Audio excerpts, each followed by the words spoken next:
কিছু যারা খুব অতি বুদ্ধিমান আমরা রয়েছি, তারা হয়তো না জেনে না শুনে অনেক কিছু নিজে নিজে ভেবে নিই আর অনেক কিছুই চিন্তা করে নিই।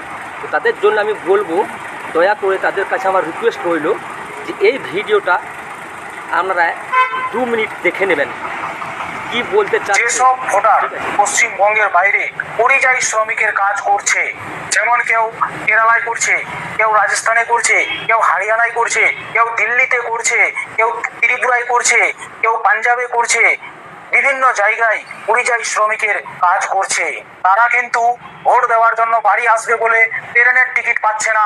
আমাকে অনেকে মেসেজ কমেন্ট করেছে যে দাদা আমরা ভোট দিতে কিভাবে যাব, ট্রেনের টিকিট পাওয়া যাচ্ছে না। আমি বলতে চাই কেন্দ্র ও রাজ্য সরকারকে, অর্থাৎ শুভেন্দু অধিকারী ও মমতা দিদিকে, যারা বাইরে থাকছে অর্থাৎ পরিযায়ী শ্রমিকদের জন্য একটা স্পেশাল ট্রেনের সরকারি ব্যবস্থা করে দিলে ভালো হয়। তারা টিকিট পাচ্ছে না ট্রেনের। আমি কেন্দ্র ও রাজ্য সরকারকে বলছি একটা সরকারি ট্রেনের স্পেশাল ব্যবস্থা করুন এদের জন্য, আর তারা যেন বাড়ি এসে মূল্যবান ভোটটা মূল্যবান প্রার্থীটাকে দিতে পারে। এটা আপনাদের সুবিধার্থে ভিডিও করলাম। ভিডিওটা শেয়ার। বেশ, এই কথাটা তো শুনলেন। তাহলে দিদি বারবার কিন্তু ওই যে প্রবাসী পরিযায়ী শ্রমিকদেরকে কিন্তু ঠকাচ্ছেন। এর আগে বা কিন্তু একটা স্কিম বের করা হয়েছিল যে 1 বছর তাদেরকে ভাতা দেওয়া হবে, বিদেশ থেকে বাড়িতে এলে তাদেরকে একটা করে ফর্ম দেওয়া হবে।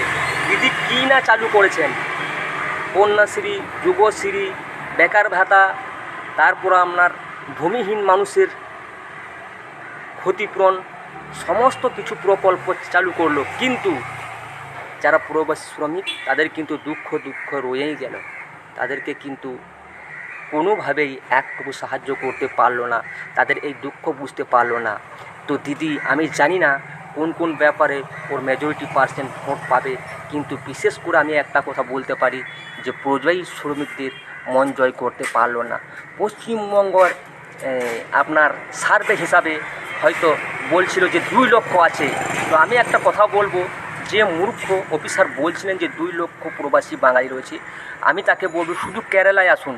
শুধু কেরালায় আপনি কোটির ওপর যদি বাঙালি না থাকে, কোটি, তাহলে এসে আমাকে বলবেন যে হ্যাঁ আমি একজন, আপনি যা শাস্তি দেবেন আমি মেনে নিতে রাখবো। আর যে ভদ্রলোক যে কথাটা বললেন